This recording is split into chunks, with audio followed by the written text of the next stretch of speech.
Buenas tardes, bienvenidos, bienvenidas a esta sesión doble de temario por una parte y de corrección de la actividad 2 o del taller práctico virtual por otra. Lo realizaremos en dos grabaciones para que resulte más fácil localizar después el material.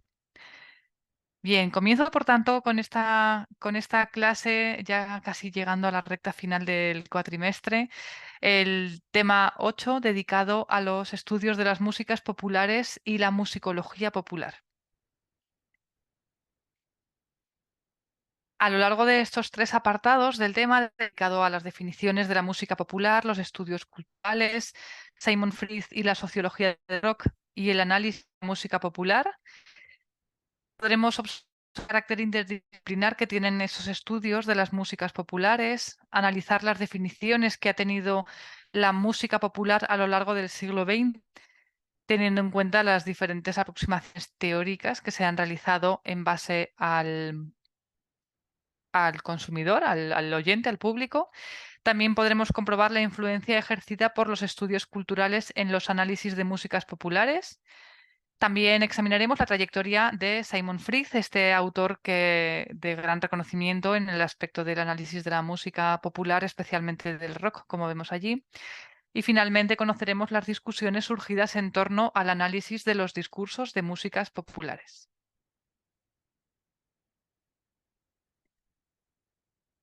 Los estudios en torno a las músicas populares, o también, como sabéis, conocidos como músicas populares urbanas, se sitúan en torno a fines de la década de 1960. Se iniciaron, bueno, cronológicamente hablando, con la publicación de El sonido de nuestro tiempo, el primero que muestro allí en la imagen, en 1969, de Dave Lang. Más adelante, Los sonidos del cambio social, en 1972. En 1973, el tercero de estos libros, titulado Crepúsculo de los dioses, la música de los Beatles, en 1973, como decía, y en 1978, La sociología del rock, de Simon Frith. De estos dos últimos trabajos hablaré un poquito más adelante. Los dos primeros los he encontrado disponibles para su descarga de forma totalmente gratuita en la web archive.org. Voy a compartir los enlaces bueno, ahora mismo en el chat, por si alguien está interesado en consultarlos, y más adelante los compartiré en el foro habilitado para esto.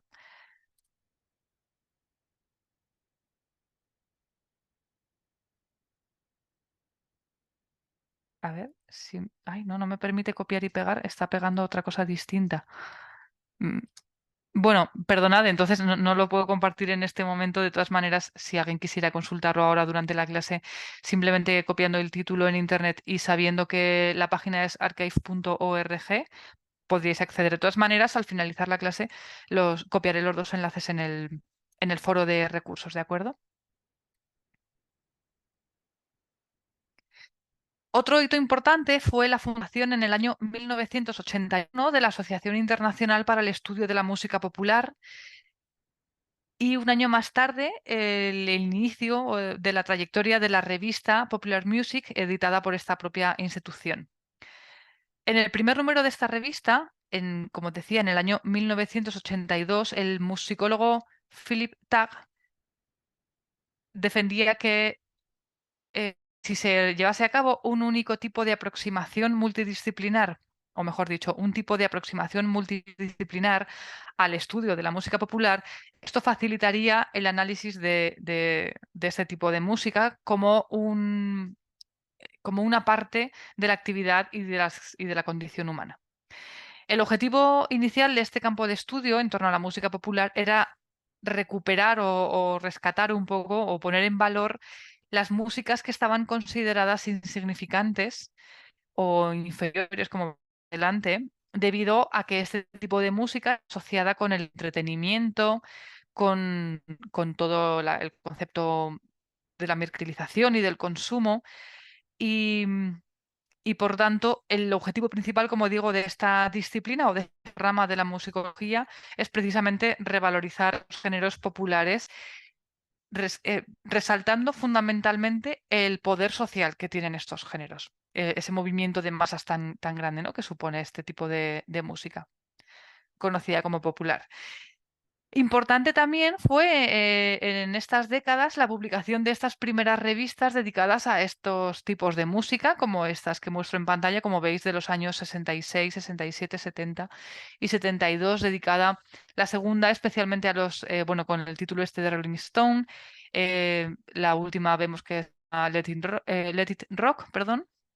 Y las otras dos que tenemos allí, bueno, en la primera no sé si se ve en la imagen, habla de folk, rock y otro tipo de textos para estas músicas, etcétera.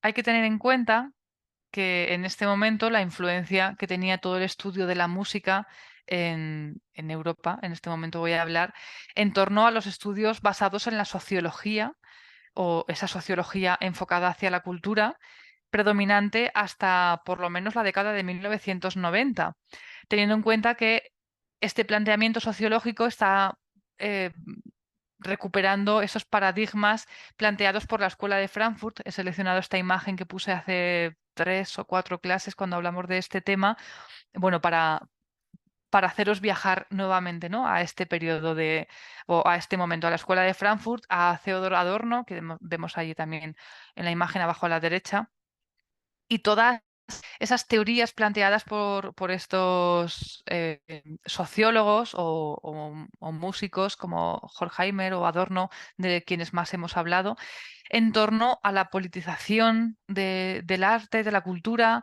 a la mercantilización, a todos los efectos que tiene la ideología en estos movimientos culturales. Pese a las denuncias que analizamos en esta clase precisamente, que realizó Adorno con respecto a la música popular, y recordáis, ¿no?, que hablaba de los tipos de oyente y esa crítica que hacía, lo cierto es que su pensamiento, sin embargo, ayudó a poner en valor este perfil sociológico de la música popular en cuenta cómo influye en el cambio social debido al modo de producir esta música, estos géneros musicales, y también a la presentación estética que tienen los mismos. Bien, para abordar el estudio de la música popular, lo primero que deberíamos plantear, o lo primero no es que debamos o no, pero quizá lo primero que nos viene a la mente es cómo se considera o cuál es la definición de música popular. Y en este sentido, lo que puedo deciros es que realmente esa definición no está establecida. Las aproximaciones sociológicas de las que acabo de hablar provocaron reacciones en diversos musicólogos, algunos de ellos editores de esa revista perdón, no, de otra revista distinta de Popular Musicology, quienes extendieron esta idea reivindicativa de la musicología popular como, veremos más adelante, hablaré más adelante de esto, como estudio musicológico de la música popular. Lo cierto es que esta expresión tiene que ver con, como digo, con estas formas populares de la música relacionadas con las actividades de ocio, de entretenimiento y también con el comercio y el mercado y todo el mercado musical.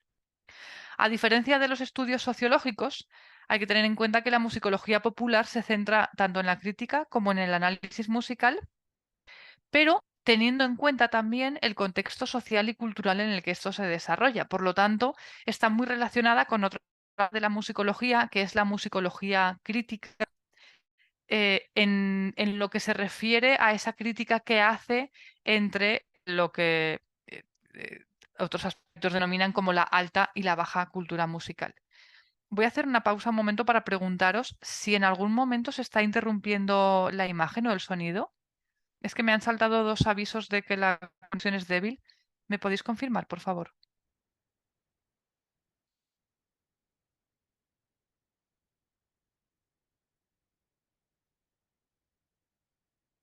Gracias. Gabriela dice que no. Ha habido un momento de pánico cuando he visto que no respondíais y he dicho, socorro, estoy yo sola y se ha perdido la conexión. De acuerdo, gracias. Es que como decía, he cambiado. Bueno, ha habido una avería telefónica hoy, entonces quería saber si funcionaba bien. De acuerdo, si en algún momento se entrecorta, por favor avisadme. Si dejáis de oírme, pues entonces no podréis avisarme, pero bueno. David dice que sí que se escucha entrecortado. Gabriela no, pero David sí. Mm. no sé qué puedo hacer. Voy a seguir si... Ah, puede ser tu señal también. Claro, si fuese la mía os afectaría a todos en realidad. Bueno, en cualquier caso avisadme, como digo, por eso, porque he cambiado de habitación. El router lo tengo justamente al lado, pero lo tengo conectado por wifi y no por cable. Entonces, es que el cambio se ha producido esta tarde, no me ha dado tiempo de pedir una prueba de conectividad al soporte técnico de la universidad. Si viésemos que sucede más veces, pediré una prueba para mañana, para la siguiente clase que tengo. Pero bueno, disculpa de esta pausa, por favor me avisáis, ¿de acuerdo? Si os sigue sucediendo.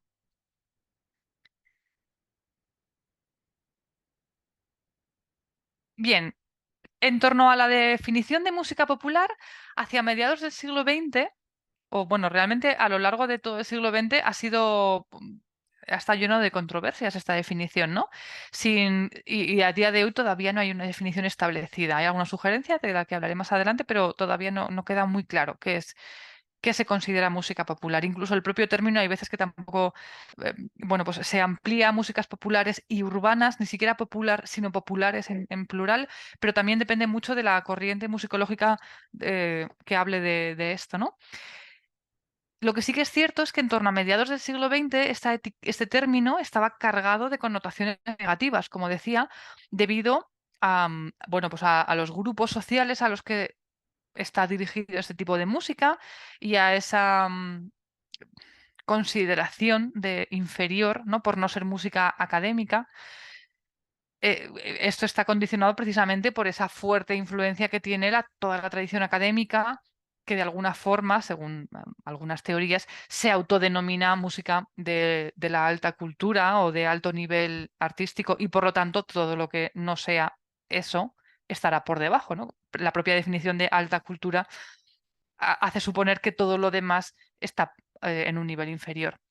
En eso tuvo mucha influencia, como decía antes, la Escuela de Frankfurt, caracterizada precisamente por esa denuncia sobre la influencia social y toda la mercantilización y la sociedad de consumo. Lo cierto es que los musicólogos, pese a que no existe este consenso general, bueno, hacen referencia a lo difícil o incluso imposible que es definir este término de música popular del mismo modo que sucede en otras disciplinas con lo que es la cultura popular, teniendo en cuenta que precisamente por ser popular no permanece estable en el tiempo, es algo cambiante. Y realmente esto no sería algo negativo, sino que el propio hecho de que la sociedad cambie hace que cambien todas estas tradiciones, todos estos gustos, los consumos, las producciones, etcétera, ¿no? En contra de lo que supondría la música que denominamos académica, que es más estable en el tiempo y que por lo tanto consideramos, bueno, pues que no es cambiante y que es más fácil de definir.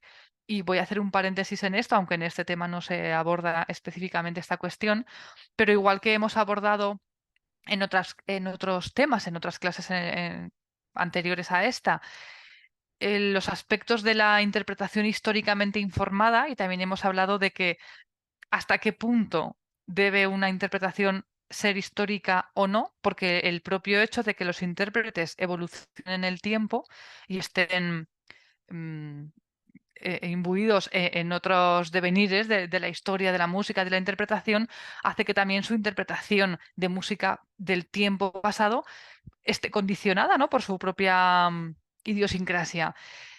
Bueno, pues fijaos, si en la música que permanece escrita y que podemos decir, bueno, este tipo de música denominada, digamos, académica, no voy a decir culta o no culta, pero sí vamos a decir este tipo de música académica, o en otros términos también conocida como clásica, cuando no sea tampoco muy cierta esa definición.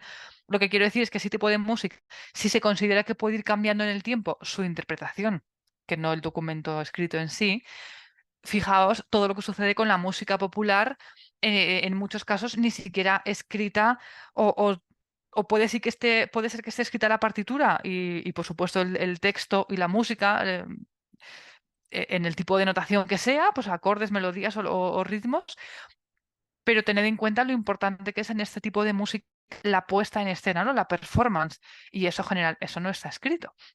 Por lo tanto, con mucho más motivo para que este tipo de música sea cambiante. Pero precisamente el hecho de que sea cambiante es lo que dificulta la el establecimiento de una definición. A lo cual yo me pregunto, ¿tan importante es poder poner etiquetas y poder cerrar una definición de algo que en sí mismo no está cerrado? Lo dejo así un poco en el aire, ¿no? En cualquier caso, lo cierto es que toda esta cuestión teórica está determinada también por, o estaba hacia mediados del siglo XX, como estoy diciendo, por la teoría de la cultura de masas, teniendo en cuenta además que estas masas precisamente consumen de forma pasiva los productos que les ofrece la industria cultural. Por tanto, hacia mediados del siglo XX se considera que el consumidor de música, o el público, vamos a decir, es un agente pasivo que recibe aquello que se le ofrece. Veremos que más adelante esto también cambia y hay teorías que convierten al consumidor de música en un agente activo y que su propia demanda es la que modifica la producción musical, ¿no? En base a la demanda que tiene el consumidor, el público en este caso, la industria musical favorece a unos autores o a unos creadores u otros en función de que respondan a esa demanda. Si regreso, estoy haciendo saltos en el tiempo un poco para que podamos entender esta evolución, ¿no? Pero si regreso nuevamente hacia estas últimas décadas del siglo XX, hay que tener en cuenta que, que esto que se considera precisamente esta mercancía de la que estamos hablando dentro de esta cultura de masas, estaría formada por consumidores indiscriminados, según algunas teorías de Schucker, por ejemplo, en 2005 menciona este término. Precisamente esto fue la clave del pensamiento de Adorno, para quien, como ya vimos en clases anteriores, el oyente pasivo era una persona que estaba manipulada por la industria. Pero como veremos un poco más adelante, este concepto ha ido evolucionando. Bueno, muy importante fue en todo este tiempo los estudios que se llevaron a cabo desde la escuela de Birmingham, o concretamente el nombre sería el Centro para los Estudios Culturales Contemporáneos, y cómo esto influenció en todo el campo de la música popular. Esto fue fundado en la ciudad de Birmingham en 1964 y estaban entre sus principales objetivos o áreas de interés, estaba todo aquello relacionado con la cultura, la política y la identidad.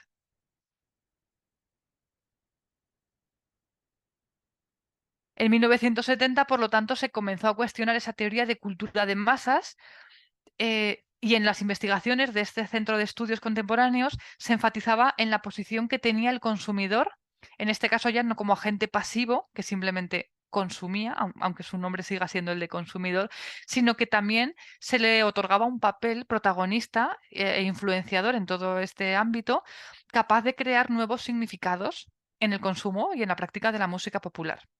Reconocen, por lo tanto, que la industria puede determinar la producción musical, pero sin embargo no puede determinar la industria la forma en la que los consumidores utilicen, o el uso que los consumidores hagan de esos productos, ¿no? O de esta música. Por lo tanto, destaca esta escuela de Birmingham el papel que tiene el sujeto, el oyente, el público, el receptor, digamos, de esta música, en cómo hace suyas esas interpretaciones, esa música, ese producto, digamos, ¿no? que se comercializa. Por lo tanto, vemos como el oyente, por lo tanto, deja de ser un agente pasivo y tiene ya cierta influencia en todo este desarrollo. Extraigo de aquí esta frase que dice que los consumidores no son simplemente productores de los gustos de la industria o la clase social a la que pertenecen, sino que también construyen de forma activa el significado de la obra a través de sus prácticas activas de escucha. Y voy a hacer otra vez un salto en el tiempo de unos 40 o 50 años casi, ¿no? Al día de hoy, en base a desde nuestros dispositivos móviles, por ejemplo, también bueno, también a través de la computadora, ¿no? Del ordenador, pero en el momento en que cualquiera de nosotros tenemos acceso a una cuenta de correo electrónico, de Spotify o de cualquier otra plataforma como YouTube, por ejemplo, se me ocurre, todos los datos de nuestro consumo quedan registrados, estamos regalando, ¿no? Esa información a toda la industria, Y bueno, ya no entro a hablar de la inteligencia artificial que va a modificar esto radicalmente, ¿no? Pero vamos a pensar incluso hasta hace un año y medio, antes del salto de la inteligencia artificial, todos nuestros datos de consumo quedan reflejados en diferentes plataformas y a partir de ahí se realizan estudios estadísticos. Claramente, el consumo que realiza el público a través de esas plataformas digitales está condicionando la industria musical.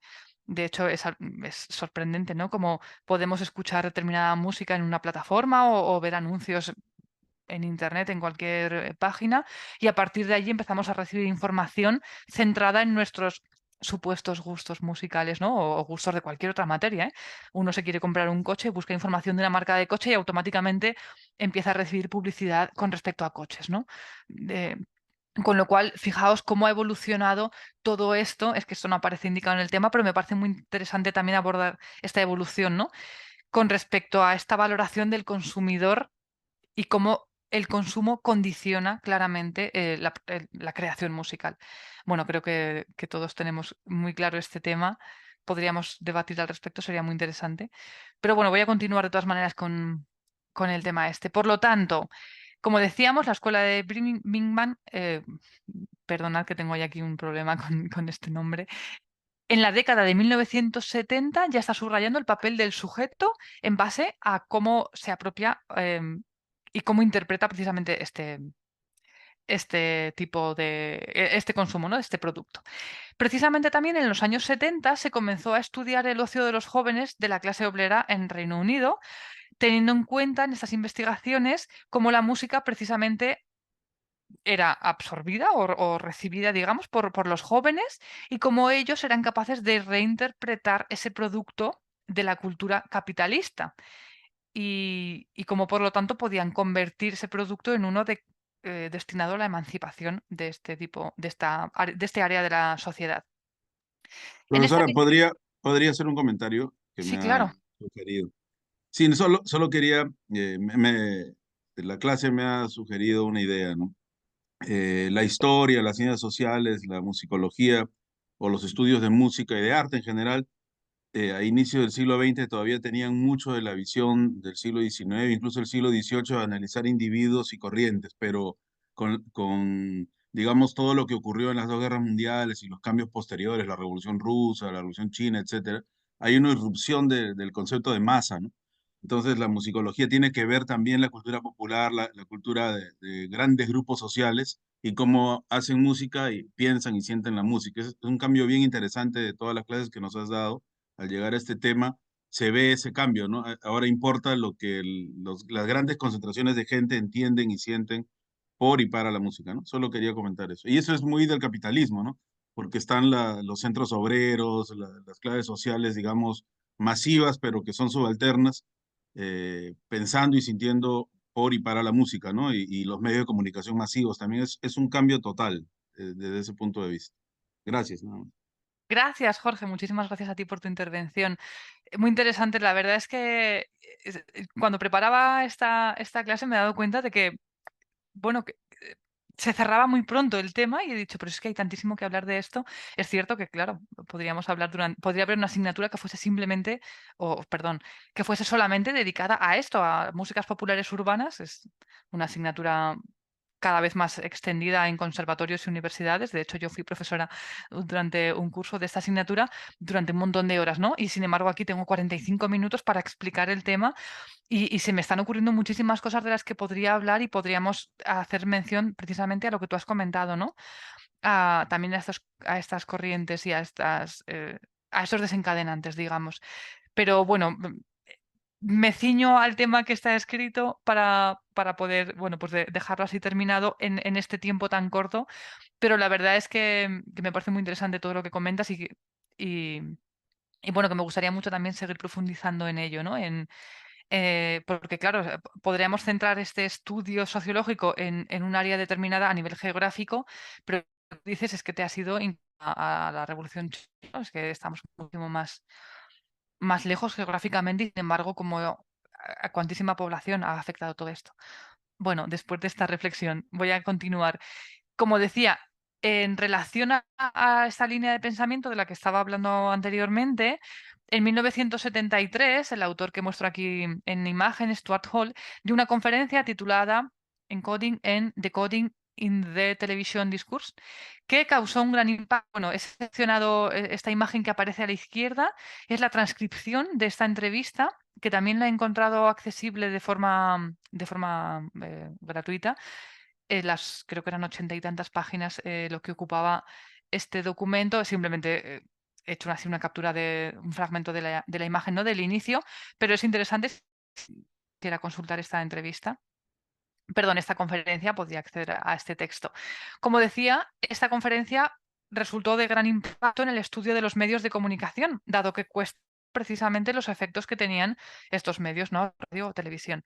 Según este investigador, la audiencia tenía un papel muy importante a la hora de crear los significados, es decir, ese proceso de decodificación que realizaba el consumidor y que para Stuart Hall es tan importante, o era en ese momento tan importante como el proceso de codificación, que es el que desarrolla el consumidor, ¿no? Perdón, la codificación la desarrolla el productor y la decodificación es la que desarrolla el consumidor. Por lo tanto, este modelo para él era aplicable a cualquier otro fenómeno relacionado con los medios, incluyendo, por tanto, también la música popular, ¿verdad? Y en base a, por tanto, a esta conferencia, aplicamos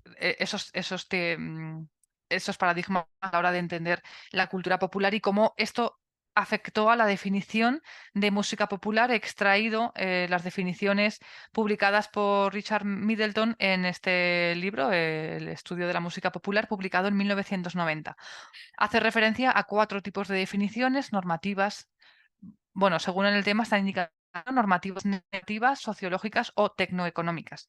Fijaos, las normativas son aquellas que se basan en en esa idea de que la música popular es un tipo inferior de música, teniendo en cuenta, por lo tanto, esa oposición con lo que sería la alta cultura o la autonomía que es la alta cultura frente a la baja cultura, que sería esta, que es de carácter funcional.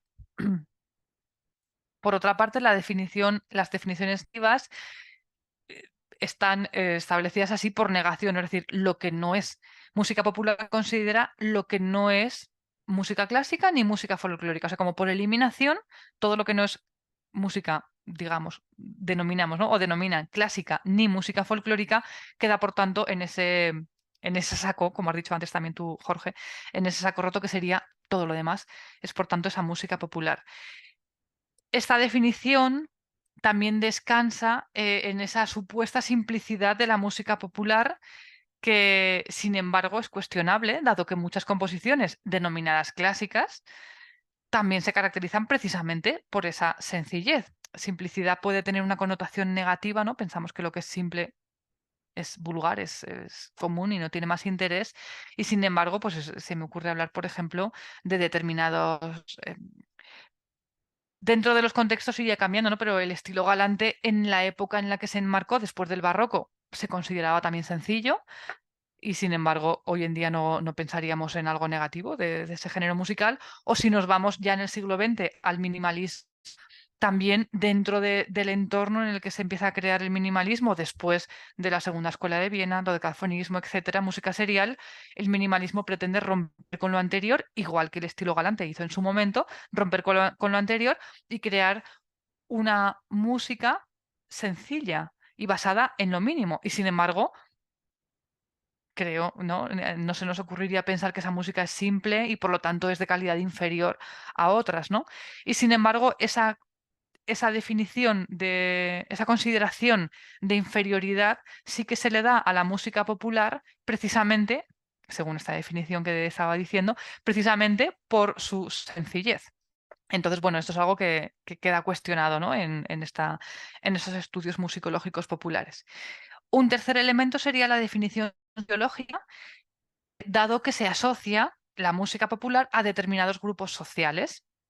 Podríamos pensar que eso sí que es más cierto, sería simplificar un poco, ¿no? Sí que es cierto, la música pop, podemos pensar que está enmarcada en un espectro de edad, no sé, no quiero decir una cifra porque voy a meter la pata, pero está claro que no está dedicada a la infancia, bueno, aunque la infancia nunca ha sido tenida en cuenta en los estudios musicológicos realmente, serían excepciones las que sí que la tengan en cuenta, pero bueno. Pero cabe pensar que no estamos que no se está tratando un público de edad superior a 70 años, por ejemplo, cuando se habla de rock o cuando se hablaba inicialmente de rock, ¿no? Ahora quizás sí, porque los consumidores de rock de hace 40 años, pues ahora posiblemente eh, tenían 20 años entonces, por 25, pues ahora tendrán 65, por ejemplo, 70, ¿no? Pero bueno, inicialmente lo cierto es que esta definición de carácter sociológico enmarca determinada música popular con determinados grupos sociales y por lo tanto también tiene que ver a nivel cultural, a nivel de edad, incluso a nivel geográfico también, ¿no? O de áreas geográficas dentro de las ciudades, niveles socioeconómicos, por supuesto, también. En ese sentido, por ejemplo, pensamos que en el siglo XIX se hablaba de la música propia de las clases que vivían en esos centros urbanos e industriales. A la hora de hablar de determinadas músicas, bueno, pues esa misma definición se traduce después en el siglo XX a otros conceptos. Sin embargo, Middleton precisamente cuestiona esta definición debido a que pasa por alto la movilidad social, cada vez más extendida a lo largo del siglo XX, precisamente, pues ya alguien no vive en el mismo barrio en el que se mueve y trabaja, sino que puede haber movilidad entre barrios, entre ciudades, incluso y entre países también, ¿no? Por lo tanto, esa definición queda un poco fuera ya de lugar a finales del siglo XX y, por supuesto, en el siglo XXI.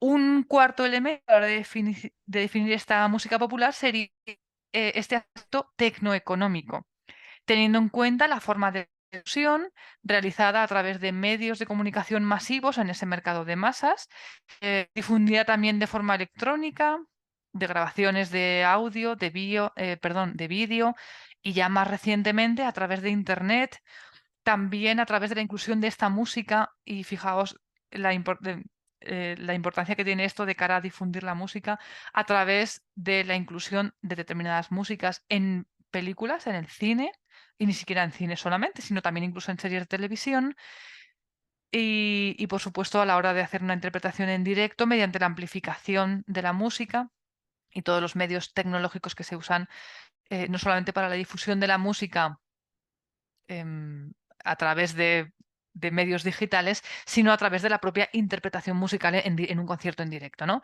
Por lo tanto, quizá esta definición sí que podría establecer una diferencia más clara con la música, digamos, de carácter académico, que no es tan difundida en medios de comunicación o, bueno, a la hora de ser interpretada generalmente no es amplificada con altavoces ni con micrófonos, pero bueno, vemos que no siempre es así. Luego hay excepciones en un campo y en el otro campo, ¿no? Por lo tanto, realmente estoy intentando daros unas definiciones, pero constantemente lo que estoy haciendo es decir que esas definiciones no son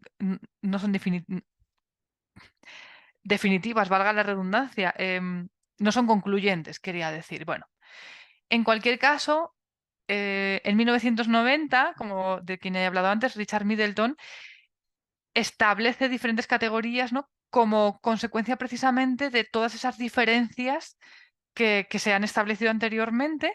Para él lo que sí que considera es que toda la música es popular, dado que puede ser popular para alguien, para una persona, puede ser popular, incluso eh, no sé, el bolero de Ravel, se me ocurre por poner así un ejemplo, ¿no? O algo muy reciente que tenemos, bueno, aquí en Europa, en Hispanoamérica, si acaso ya me contáis, pero aquí el concierto de Año Nuevo y todo el canon musical que está hablando, pero realmente hay personas que consideran pues, que eso es música que ya ha pasado a la tradición casi popular, cuando en su origen no lo es. Por lo tanto, es que la línea entre lo popular y lo no popular pues continúo diciendo, ¿no? Es muy indefinida. Bueno, con respecto a Middleton y esta captura de pantalla está extraída del tema, él considera que esos juicios, a la hora de hacer esta valoración, están definidos por la credibilidad, por esa cualidad vinculada con las relaciones tan complejas entre el realismo y la fantasía, por la coherencia entendida esta tanto en la forma como en la moralidad, por la familiaridad y sus lazos con lo novedoso y por la utilidad, a veces entendida también en términos espirituales, es decir, credibilidad, coherencia, familiaridad y utilidad. En cualquier caso, como digo, se considera que ese término de música popular sigue siendo útil en el campo de la investigación y por lo tanto resulta interesante profundizar en él, ¿no? Entonces, bueno, os muestro esta propuesta, digamos, de definición de qué sería música popular después de analizar todo lo anterior. Esta definición es de 2005. Dice que podría ser un híbrido entre un híbrido en base, perdón, a partir de diferentes tradiciones musicales, estilos e influencias, pero también un producto económico que está cargado de significación ideológica por el propio receptor. Es decir, ya no habla solamente de la música en sí misma, sino también la importancia que tiene el consumidor en la definición de esta música popular.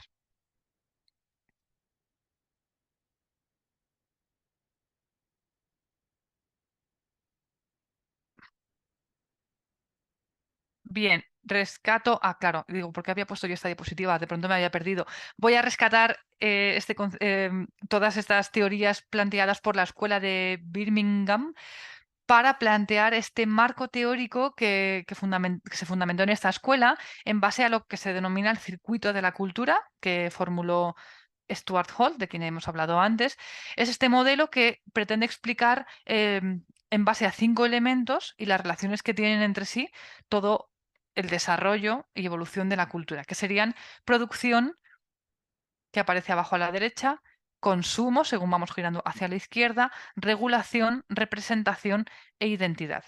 Fijaos, la regulación se refiere a los cambios políticos dentro de los reglamentos propios de la cultura, mientras que la representación hace referencia a la red de significados del hecho musical, de ese discurso musical, que están condicionados y creados por las prácticas tanto de los productores como de los consumidores. Y en base a esto se produce esta representación. Finalmente, la identidad, que aparece en la parte de la derecha de la imagen, hace referencia a la apropiación de la cultura por parte de los individuos que la convierten en un elemento de su autocomprensión, según cita Noya Miranda en un trabajo de 2017. Tanto las representaciones o significados como las identidades, como he dicho anteriormente, son cambiantes en el tiempo y están modificadas por otros procesos que tienen que ver, que están también incluidos dentro de este circuito de la cultura. De esta manera, la articulación de todos estos elementos es, por tanto, variante, ¿no? Y precisamente este concepto de articulación, este equilibrio que se va buscando entre estos diferentes elementos, es muy habitual en los estudios que están dedicados a cuestiones de identidad. Podría ser definido como el proceso por el cual fenómenos no relacionados, como pueden ser creencias o prácticas o grupos sociales, aparecen relacionados de forma natural, aparentemente natural, mediante unos lazos que, no que son variables, por supuesto, y que no siempre serían necesarios, pero que sin embargo están allí. Es, por tanto, este concepto, como digo, de articulación. Para ver cómo se aplica este concepto a la música, en el apartado a fondo tenéis un recurso titulado La música en español y la rearticulación de la identidad latina.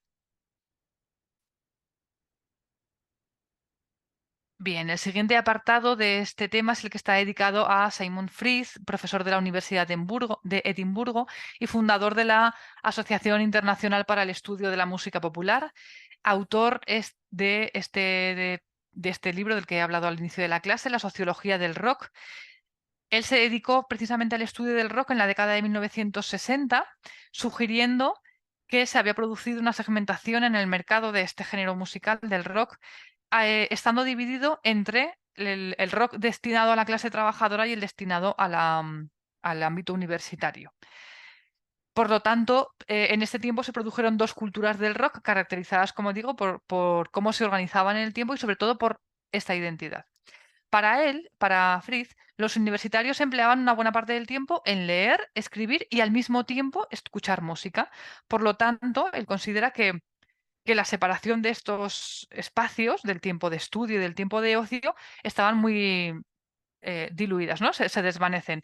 A diferencia de lo que sucede en la clase trabajadora, en los jóvenes trabajadores, que destinan una parte es el tiempo de trabajo y por otra parte el tiempo destinado al ocio, en el cual es en el que consumen la música.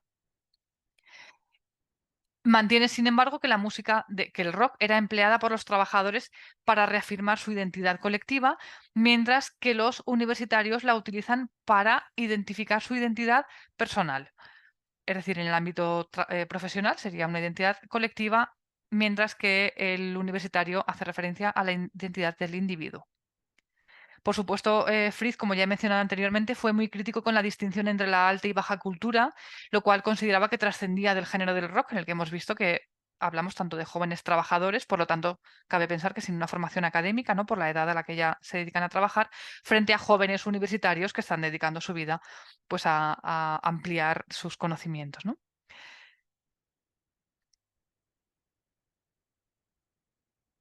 Bien, con todo esto se hizo necesario, por tanto, estudiar la música popular más allá de la observación o de la limitación únicamente a las prácticas.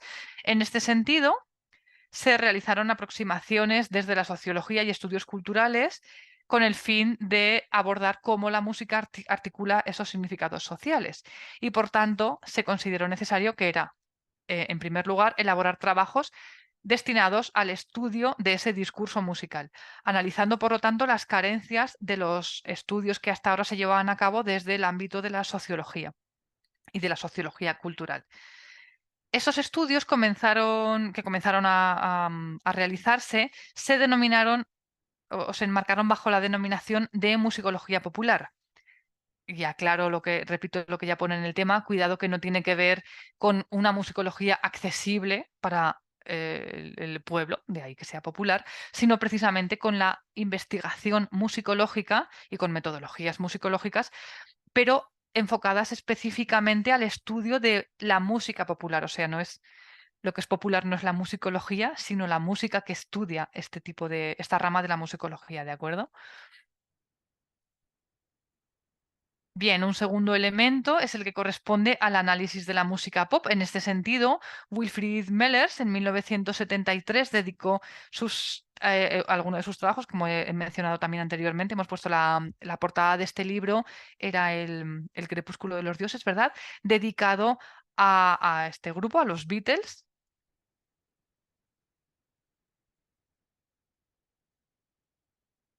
Ay, que no evoluciona esto.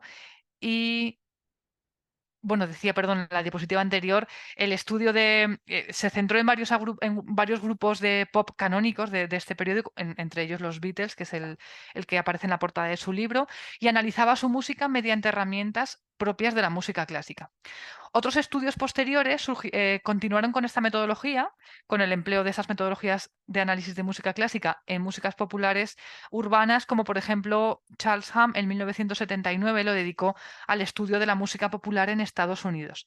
Sin embargo, la investigación musicológica pronto se dio cuenta de que esas herramientas eran insuficientes, eran útiles en la musicología de carácter histórico, pero no en la música popular, y defendieron, por tanto, la necesidad de crear nuevas metodologías de estudio específicas para la música popular que la analizasen desde los propios términos y prácticas de este tipo de música. De esta forma surgieron las cuestiones o los estudios dedicados al género, bueno, los términos de género y estilo en este tipo de música. Generalmente se considera o se define como género a lo que consideraríamos que es una categoría o un tipo concreto de música, si bien lo cierto es que los términos de género y estilo se han utilizado a lo largo del tiempo de forma intercambiable o de forma así mezclada, ¿no? Tanto a nivel del mercado musical como entre los propios consumidores o fans que se determinan con un género u otro género. Y también los críticos musicales y asimismo incluso los intérpretes siguen hablando de género o estilo de manera un poco así ambigua. Podríamos determinar que el género es lo que se define como ese código estandarizado o ese tipo de categoría musical que se caracteriza por un sonido que está producido teniendo en cuenta determinados parámetros en cuanto a su composición, instrumentación y puesta en escena o performance. Y en ese sentido, este género se diferenciaría de otros o de otros tipos de música, ¿no? A finales de 1980 surgieron esos nuevos análisis de música popular basados ahora sí en metodologías propias, teniendo en cuenta las características propias de la música popular y de su creación y de su puesta en escena. Y cabe destacar entre ellos los que abordaron autores como Philip Tag, de quienes algunos incluso habéis realizado la actividad 3, que ya he empezado a corregir, aunque todavía no he corregido todos los trabajos que habéis realizado, pero algunos sí que he visto que habéis hablado de Philip Tag, o otros autores como Walter Everett o Alf Björnberg. Finalmente, con respecto a este análisis de la música popular, he querido resaltar este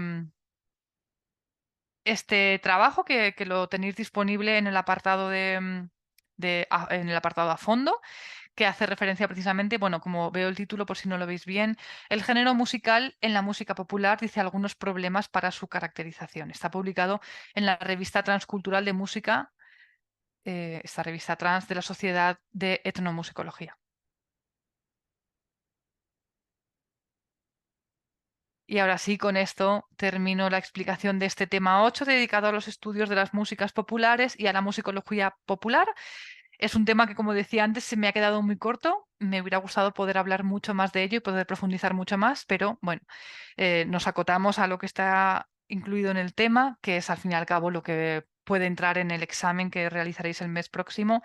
Así que lo dejamos aquí. Si queréis ampliar información, en el foro disponible para, creo que se llama otros recursos y fuentes o algo así, vosotros mismos podéis compartir más materiales. Yo compartiré los enlaces a las revistas y a los libros de los que he hablado al comienzo, que están disponibles en PDF de forma gratuita, totalmente accesible, los compartiré allí. Ah, Jorge comparte aquí este artículo, muchas gracias. Si queréis, vosotros mismos podéis ponerlo también en el foro, creo que podéis escribir en ese foro igual que en cualquier otro. Y ahora sí, voy a finalizar la grabación para dar paso a continuación, en un par de minutos, a la resolución de la actividad 2 del taller práctico virtual. Dejo de compartir, finalizo la grabación y volvemos a vernos a continuación.